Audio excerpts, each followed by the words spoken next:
একদা এক গ্রামে বড় একটি বটগাছে একজোড়া পায়রা বাসা বেঁধেছিল।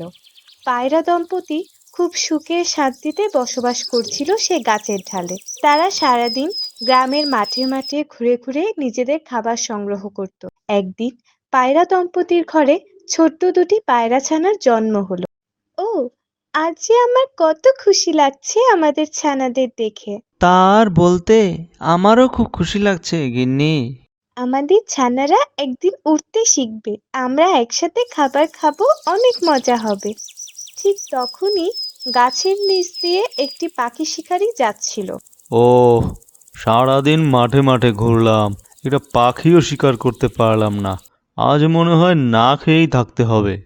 এই বলতে বলতে শিকারীর চোখ গাছের উপরে পড়ল।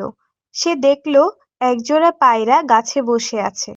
মনে হচ্ছে দুটো পায়রা গাছের উপর বসে আছে। হ্যাঁ, ঠিক তাই তো।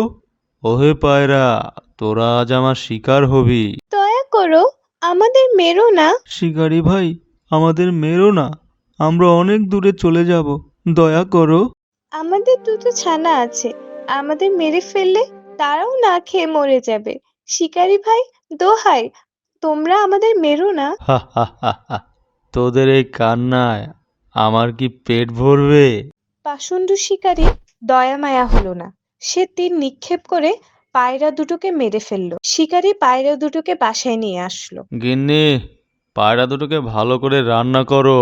এই দুটো নিষ্পাপ পায়রা দুটোকে তুমি মেরে ফেললে, না জানি ওর ছোট ছোট ছানা থাকলে না খেয়ে হয়তোবা মরেই গিয়েছে।